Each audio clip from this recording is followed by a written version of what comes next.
예.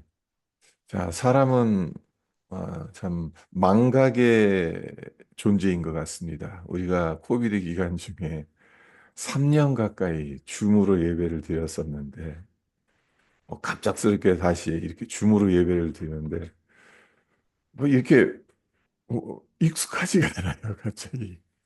아, 2년 만에 다시 참 줌으로 이렇게 다시 모이게 되는데 상당히 되게 새롭게 느껴집니다. 아, 사람은 참 아무리 익숙한 것이라 하더라도 잠시 잠깐 그 익숙함에서 떠나게 되면 또 그것이 어색하게 느껴진다는 것. 또 이런 시간을 통해서 중요한 교훈을 우리가 아, 또 얻게 되는 것 같습니다. 익숙함의 자리에 계속 있는 것 자체, 말씀과 기도 안에 있다는 것 자체, 그것이 얼마나 큰 은혜인지 모르겠습니다. 자, 오늘 우리가 살펴보고자 하는 주제가 기도에 관련된 겁니다. 기도에 대해서 우리는 잘 알고 있다고 생각을 하죠. 근데 얼마나 잘 알고 있습니까? 제가 만약 기도란 우리가 먼저 시작하는 것이 아니라 하나님의 요청에 대한 우리의 응답이라고 말씀을 드린다면 성도 여러분들은 어떻게 받아들이시겠습니까?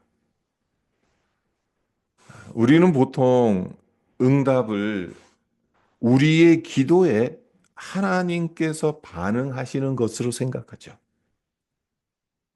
우리는 기도하고 하나님은 응답하신다. 이렇게 생각을 합니다. 그래서 응답받았습니까? 이렇게 질문을 할 땐 당연히 당신이 간구한 기도 제목을 하나님께서 들어주셨습니까? 라는 의미로 묻는 거죠. 물론 하나님께서 우리의 기도를 들어주시는 것 응답입니다. 우리가 기도하고 하나님께서 응답하십니다.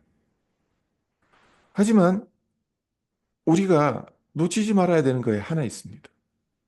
하나님께서 우리 기도에 응답해 주시기 전에 먼저 우리가 하나님께 해야 할 응답이 있다는 겁니다.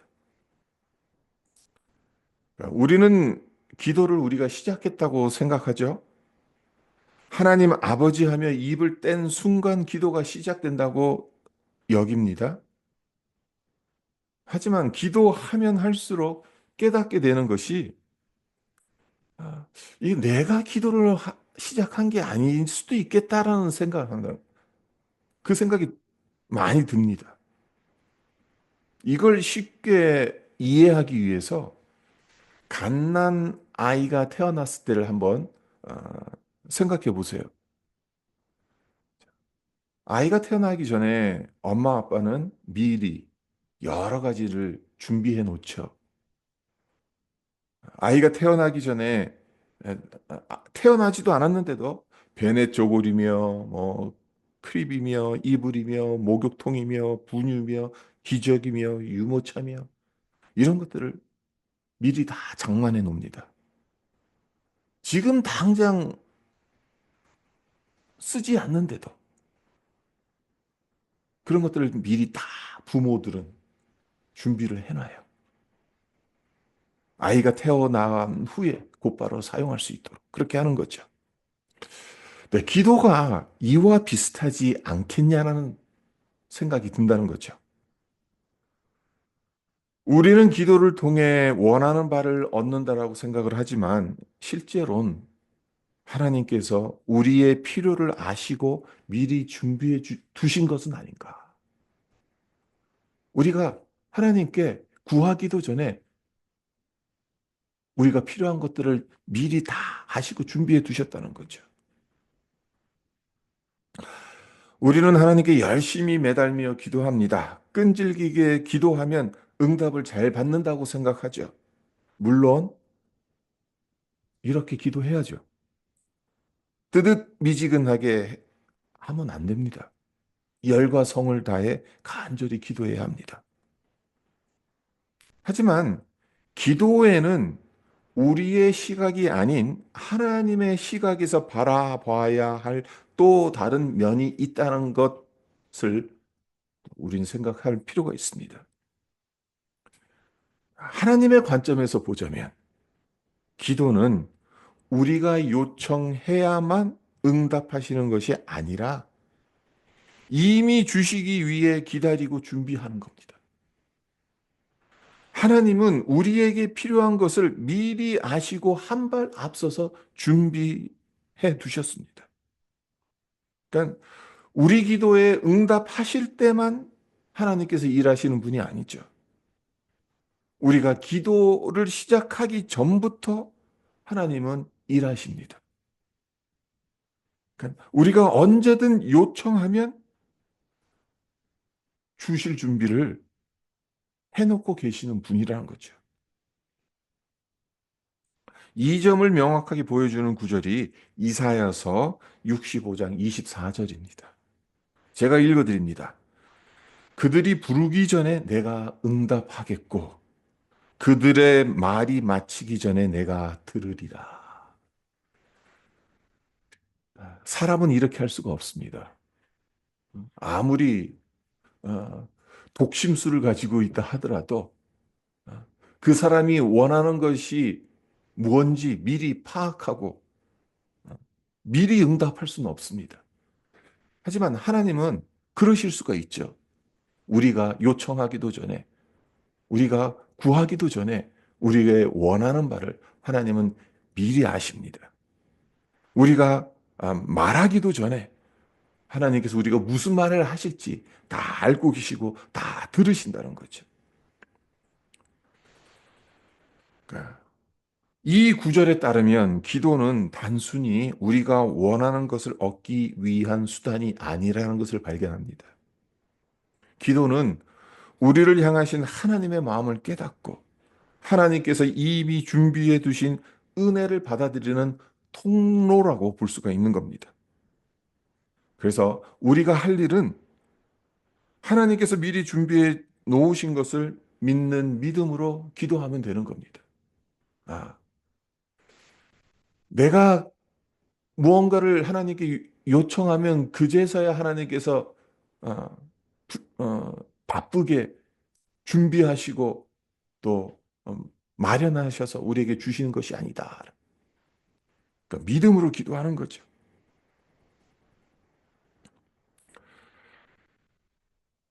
기도할 때마다 하나님께서 우리의 필요를 아시고 준비해 두셨다는 사실을 기억하며 기쁨과 감사함으로 기도의 자리에 나아가면 되는 겁니다. 자, 이게 지금 하나님의 관점에서 바라본 기도라고 했습니다. 우리는 우리의 입을 떼서 하나님 주십시오라고 하는 것이 기도라고 생각하지만 하나님 입장에선 미리 다 알고 준비해 주신다는 것. 하나님이 이미 다 어, 응답하고 계셨다라는 것. 네, 그런 관점에서 보면 이런 질문이 생기죠. 하나님은 어떻게 우리를 기도의 자리로 이끄시냐는 겁니다. 우리로 하여금 어, 기도하게끔 하시는 하나님의 그 통로가 뭐냐는 거지. 두 가지로 생각할 수가 있습니다. 하나는 환경을 통해서 기도하게끔 하신다는 겁니다. 그 예로 출애굽 사건을 우리가 생각해 볼 수가 있습니다. 자, 이스라엘 백성들이 애굽에서 430년 동안 고통받으며 살지 않았습니까? 바로의 핍박이 날이 갈수록 심해졌어요. 그래서 견딜 수 없는 지경에 이릅니다. 그러니까 이스라엘 백성들이 이제 견딜 수 없는 지경에 이르게 되니까 어떻게 합니까? 하나님께 부르짖기 시작해요. 출애굽기 3장 7절과 8절 말씀인데요.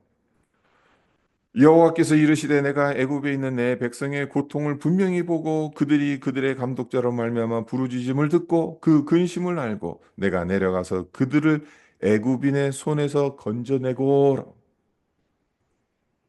그러니까 애굽에서 이스라엘 백성들이 고생하는 것, 하나님께서 모르실 리 없잖아요. 430년 동안 고생하고 있는 거, 핍박받고 있는 거 다 알고 계셨어요. 물론 이 때가 차야 합니다. 성경에 보면은 가나안 땅에 이 일곱 족속들의 악이 관영할 때까지 하나님께서 기다리시는 겁니다. 그 이유도 있겠습니다만은 지금 출애굽기에서 보자면 하나님은 기다리신 겁니다. 이스라엘 백성들이 하나님께 어, 울부짖기를 기도하기를 기다리신 겁니다. 음, 이스라엘 백성들이 하나님께 부르짖기 전까지는 하나님은 침묵하셨다는 거죠. 그러니까 백성들이 부르짖는 것을 들으신 후에 그 근심을 알고 내려가서 건지시겠다고 말씀하신 거죠. 그래서 그런 환경이 되니까 이스라엘 백성들이 울부짖지 않으면 안 되는 그런 환경에 내몰리게 되니까 기도하게 되는 겁니다. 그래서 하나님께서 그런 환경을 조성하셨다라고 볼 수가 있는 겁니다. 그리고 또 다른 예가 한나입니다. 자, 한나가 아기를 못 낳았잖아요. 남편에게 사랑을 많이 받았지만 정작 아, 자식을 못 낳습니다. 그와 반면에 그녀의 경쟁자인 브니나는 자식들을 숭숭 낳는 거예요. 그러면서 이 한나를 괴롭히죠. 약 올리죠. 그러니까 한나의 마음이 너무나도 힘든 거예요. 누구에게 하소연할 데도 없어요. 그래서 어떻게 합니까? 성소에 나아가 하나님께 통곡하지요. 주의 여종에게 아들을 주시면 내가 그의 평생의 그를 여호와께 드리겠다는 소원 기도를 하죠. 자, 이것 역시 고통스러운 상황이 한나로 하여금 기도하게 만들었다는 거예요. 그리고 그 결과 사무엘을 얻게 된 거죠. 사실 어느 누가 고통스러운 상황을 좋아하겠습니까? 어떻게 해서라도 피하고 싶죠. 하지만 때로는 그 고통스러운 상황이 하나님께서 우리를 기도의 자리로 부르시는 신호일 수도 있다는 것. 내가 너무나도 참기 힘든 그런 상황에 놓여져 있으면 그냥 본능적으로 하나님 살려주십시오. 하나님 도와주십시오. 이게 단전에서 올라오잖아요. 하나님께서 그렇게 상황을 통해서 우리로 하여금 기도의 자리로 이끄신다는 거죠. 우리는 상황을 바꿀 수는 없습니다만은 기도할 수는 있어요. 그리고 그 기도를 통해 하나님께서 그 상황을 변화시켜 주시거나 그렇지 않으면 그 상황을 헤쳐나갈 믿음을 주시기도 하죠. 둘 중에 하나라는 겁니다. 상황이 안 바뀔 수도 있습니다. 그럴 땐 우리에게 그 상황을 헤쳐나갈 수 있는 믿음을 주시는 거고, 그리고 또 때로는 상황 자체가 바뀌어질 수도 있는 거죠.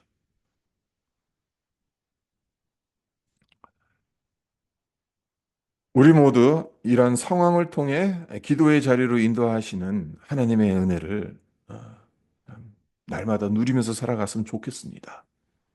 자, 그리고 또 하나님께서 우리를 어떻게 기도의 자리로 이끄시냐. 그 두 번째가 뭐냐면 말씀을 통해 인도하신다는 겁니다. 기도하는 자리로 이끄신다는 거예요. 대표적인 예가 느헤미야서 8장에 나옵니다.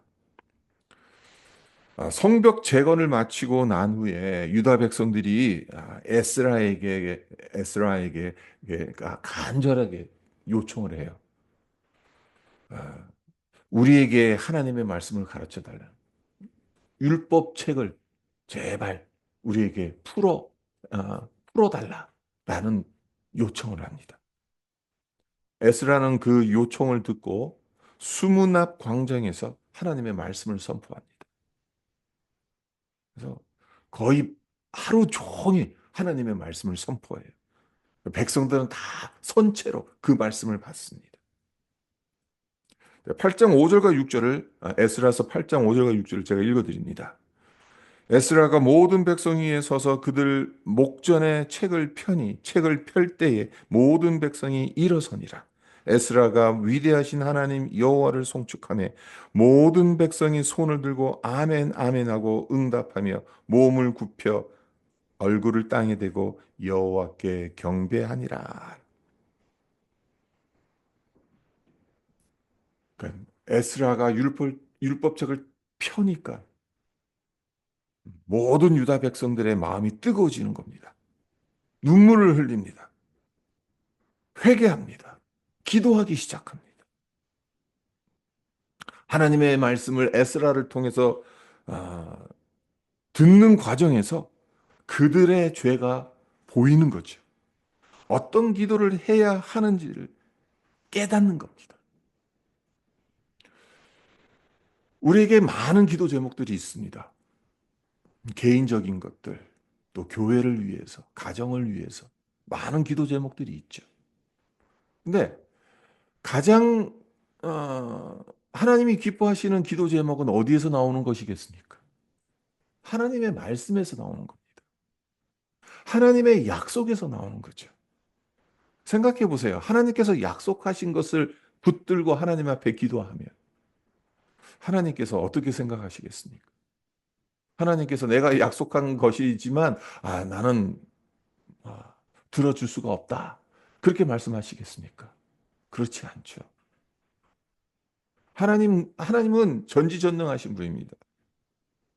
음, 뭐 하나님과 비견되는 존재들이 없습니다. 하지만 하나님께는 예, 약점이 하나 있어요. 그게 뭡니까? 바로 약속하신 것. 그것을 물으실 수가 없어요.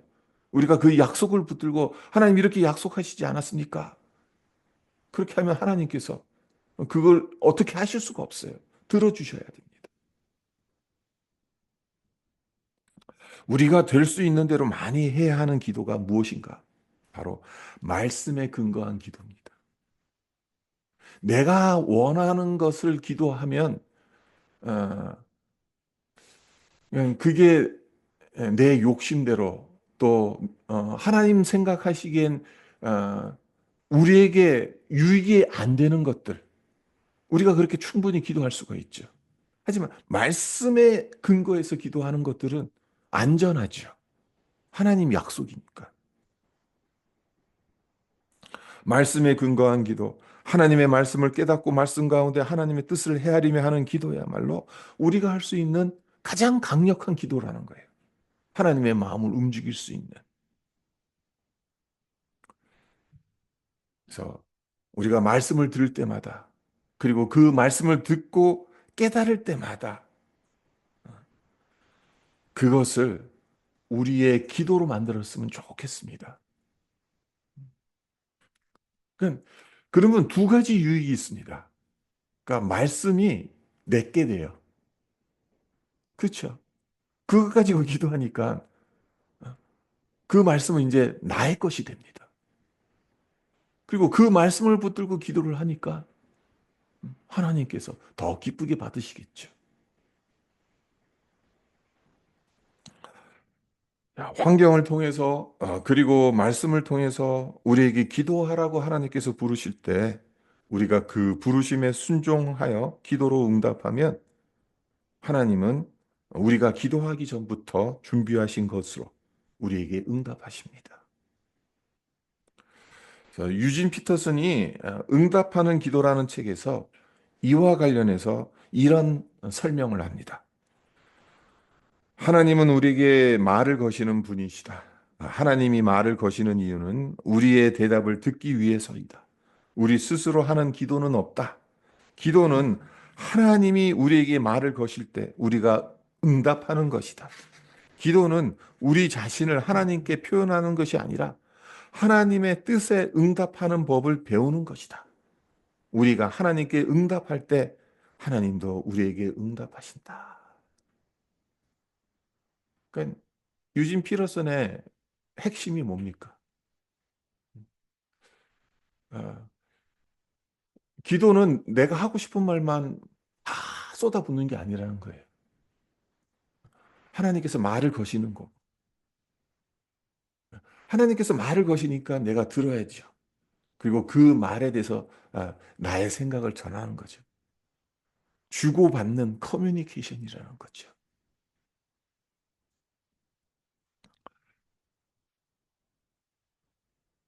그래서 이런 점에서 본다면 하나님은 모든 기도에 응답하시는 겁니다. 하나님께서 어, 그 기도를 통해 우리와 커뮤니케이션 하고 싶어 하시기 때문에. 자, 오늘 본문 말씀인 요한복음 15장 7절을 보겠습니다. 너희가 내 안에 거하고 내 말이 너희 안에 거하면 무엇이든지 원하는 대로 구하라. 그리하면 이루리라. 그리고 16절 후반절도 보면요. 내 이름으로 아버지께 무엇을 구하든지 다 받게 하려 함이라. 예수님께서 직접 하신 이 말씀대로라면 모든 기도는 응답되는 겁니다. 하지만 놓치지 말아야 할 중요한 사실이 하나 있습니다. 하나님은 우리의 모든 기도를 응답하시되 당신의 방식으로 응답하신다는 겁니다. 이게 포인트입니다. 우리는 기도 응답을 어떻게 생각합니까? 우리 입장에서 생각합니다. 내가 기도한 것이 이루어지면 응답받았다라고 생각을 합니다. 근데 하나님께서 그것에 대해서 어, 내 기도가 이루어지지 않으면 하나님께서 응답하시지 않았구나라고 생각을 합니다. 하지만 그렇지 않다는 겁니다. 예수님께서 하신 말씀대로 하자면 어, 주님의 방식으로 응답하시는 거예요. 우리가 기도에 관해 흔히 잘못 알고 있는 부분이 이 점이죠. 어, 방금 말씀드린 것처럼 우리는 기도한 대로 이루어져야 응답받는다고 생각합니다. 우리 생각과 뜻대로 되어야 좋은 응답이라고 여깁니다. 하지만 성경은 그렇게 말하지 않아요. 자, 믿음의 선진들을 한번 보세요. 성경에 보면 수많은 믿음의 선진들이 등장합니다. 네. 믿음의 이 위인들은 하나님을 깊이 신뢰한 자들이지 않습니까? 네, 그들 역시 기도한 대로 응답받지 못한 경우가 많습니다. 그러니까 사람의 입장이죠. 어, 내가 기도했는데 그대로 이루어지지 않았기 때문에 사람의 입장으로는 응답받지 않은 것처럼 느껴질 때가 많다는 겁니다. 자, 모세를 한번 생각해 보세요. 모세가 간절히 원했던 것이 뭡니까? 죽기 전에 요단강을 건너 약속의 땅, 가나안을 밟아보는 것이었습니다. 어, 모세에게는 다른 소원이 없었어요. 그저 요단강 건너서 그 땅 한 번 밟아보고 그냥 땅 한 번 밟아보고 거기서 죽어도 영원히 없겠다. 하지만 그가 그토록 바라며 기도했던 것 어떻게 됐습니까? 그렇게 되지 않았어요. 요단강을 못 건너갔습니다. 가나안 땅에 못 들어갔어요. 느보산에 올라가 가나안 땅을 바라보며 생을 마감했습니다. 모세가 간절히 기도했던 것이 모세의 뜻대로 이루어진 게 아니죠. 그렇다고 해서 그것이 하나님께서 응답하시지 않은 것입니까? 아니라는 겁니다. 그리고 예레미야 선지자는 또 어떻습니까? 이스라엘을 바벨론의 손에 넘어가 예루살렘 성이 파괴되지 않도록 예레미야가 얼마나 간절히 기도했는지 모릅니다. 그러나 그의 기도와는 달리 예루살렘 성이 바벨론의 손에 무참히 함락되어 파괴되었습니다. 이처럼 하나님은 우리의 기도를 들으시고 반드시 응답하시기는 합니다마는 그 방식과 때, 내용은 우리가 원하는 것과 다를 수가 있습니다. 우리가 기도하지만 응답의 때와 방법과 내용은 온전히 하나님께 달려 있는 겁니다. 그러니까 우리가 기도할 때 항상 이것을 염두에 두고 기도를 해야 됩니다. 그렇지 않으면 기도하다가 포기하기가 쉬워요. 하나님 나를 별로 안 좋아하시나 보다. 내 기도에는 왜 이렇게 응답하시지 않나? 그런 식으로 생각을 하지요. 하지만 내 방식대로가 아니라 하나님의 방식대로 응답하신다는 것. 그것을 우리가 알고 있으면 기도의 자유함을 누릴 수가 있습니다. 내가 기도한 것이 내 뜻대로 이루어지지 않는다 하더라도 하나님께서 더 좋은 것을 주시려고 하나 보다. 이것을 안 주시는 것이 더 좋기 때문이구나 생각하는 거죠. 그래서 C.S. 루이스가 이런 말을 남겼습니다. 기도의 핵심은 응답될 수도 있고 거절당할 수도 있다는 점이다.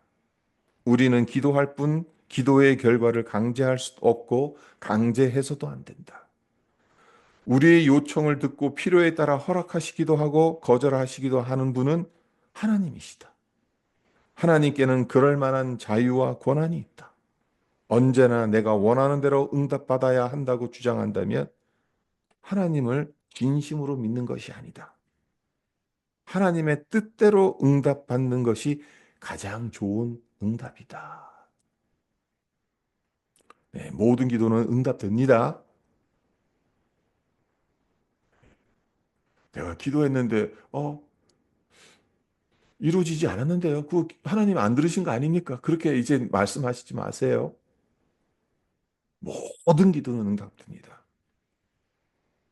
우리가 기도한 대로 이루어지는 것만 응답이 아니라 내가 원하는 대로 들어주시지 않아도 그 기도는 하나님께서 응답하셨습니다. 그래서 내가 기도하는 것 왜 들어주시지 않나 낙심하지 마세요. 내가 원하는 대로 하나님께서 응답해 주시면 참 좋겠습니다만 그렇지 않더라도 실망하지 마세요. 자, 기도에 관련해서 기억해야 할 중요한 것이 하나 더 있습니다. 자, 기도 응답을 받는 데 있어서 최고의 응답이 무엇일까? 예수님 안에 거하는 겁니다. 7절을 다시 보도록 하죠. 너희가 내 안에 거하고 내 말이 너희 안에 거하면 무엇이든지 원하는 대로 구하라. 그리하면 이루리라. 자, 예수님께서 무엇을 약속하셨습니까? 무엇이든지 원하는 대로 구하면 다 이루어 줄 것이다라는 약속을 했죠. 하지만 이 약속엔 조건이 붙습니다. 어떤 조건이 붙습니까? 너희가 내 안에 거하고 내 말이 너희 안에 거하면이라는 조건이 붙습니다. 거하는 것이 그러니까 예수님 안에 거하는 것, 예수님의 말씀 안에 거하는 것이 먼저입니다. 그리고 구하는 것은 그 다음입니다.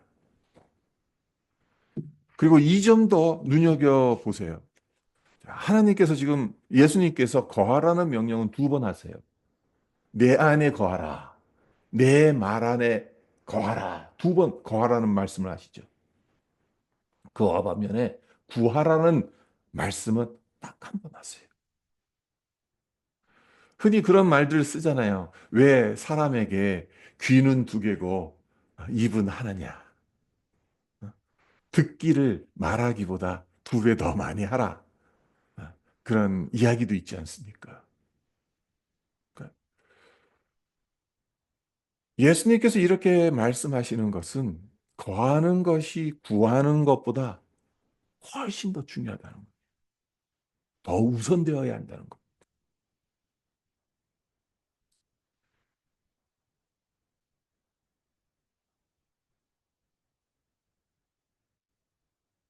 자, 14절과 15절도 한번 보세요. 14절과 15절에서 보면 이게 연결이 되어 있거든요.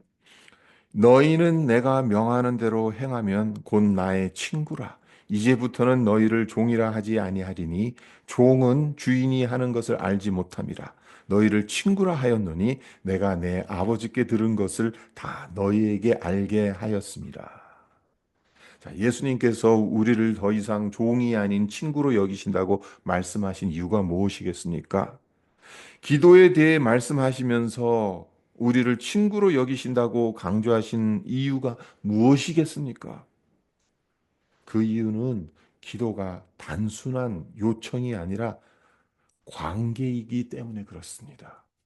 거하라는 말씀을 두 번 하시고 구하라는 말씀을 한 번 하셨다는 것. 기도의 본질을 우리에게 예수님께서 알려주시는 거죠. 구하는 것, 요청하는 것, 그것보다 거하라. 나와 내 안에 거하라. 내 말 안에 거하라. 관계 안에 있으라는 거죠. 예수님과의 관계 안에. 그러니까 그래서 기도가 단순한 요청이 아니에요. 요청을 하는 거죠, 당연히 우리는. 근데 요청에만 머무는 것이 기도가 아닙니다. 기도가 깊어지면 깊어질수록 이 아, 요청의 정도는 점점 없어져요. 그 대신 주님과의 그 관계 속에서, 그러니까 알콩달콩 주님과 대화하는 거죠. 그게 기도의 많은 부분을 차지하게 되는 겁니다. 예수님은 이것을 바라시는 겁니다. 이런 기도를 하라고 우리에게 가르쳐 주시는 겁니다.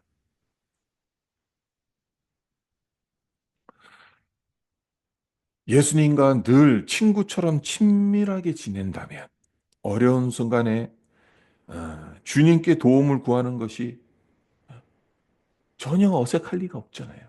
항상 어, 내가 뭐 무슨 생각을 하고 있고 무엇이 필요하고 예수님과 항상 대화하면서 어, 다 털어놓았는데 굳이 뭐 어, 정색을 하면서 예수님 부탁이 있습니다. 제가 이러이러한데 예수님의 도움이 필요합니다. 그럴 필요가 없는 거죠. 항상 이야기해 왔던 것이니까. 이건 오늘 설교의 제목이 에, 최고의 기도 응답이라고 이렇게 제가 해놨는데 최고의 기도 응답이 뭡니까? 예수님 안에 거하는 겁니다. 예수님 안에 거하는 법을 배워가는 겁니다. 그러니까 여러분들 기도를 단순히 내가 필요할 때 아, 하나님의 도움이 필요할 때만 기도하지 마시고 기도를 통해 하나님 안에 하나님의 말씀 안에 거하는 법을 배워가시기를 바랍니다. 그것이 우리가 기도한 것에서 가장 큰 최고의 응답이라는 것을 여러분 마음에 새겼으면 좋겠습니다.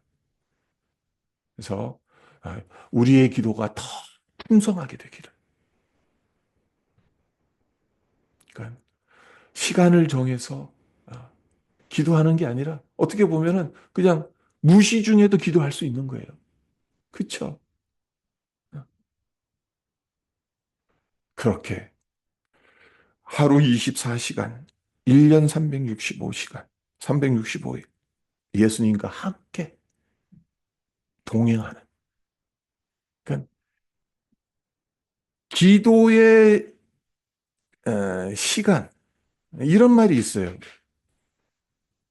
기도하는 시간이 중요한 게 아니라 기도하는 삶이 중요하다. 무슨 뜻인지 아시겠죠? 우리는 보통 기도하면 어떤 시간을 따로 떼어놓고 해야 된다고 생각을 하는 거예요. 근데 삶 자체가 예수님 안에 거하면 그 자체가 기도가 되는 거고 그 자체가 삶이 되는 거예요, 그냥. 그러니까 따로 시간을 내서 기도하지 않아도 되는 거예요, 어떻게 보면. 그러니까 기도의 삶이 중요하다는 겁니다. 그래서 이 최고의 기도 응답을 우리 모두 받으시기를 바랍니다. 혹시 우리의 기도가 원하는 대로 이루어지지 않는다 하더라도 친구 되신 주님과 동행함으로 그 어디에서나 하늘나라를 경험해 가는 우리 모두가 되시기를 주님의 이름으로 축원드립니다.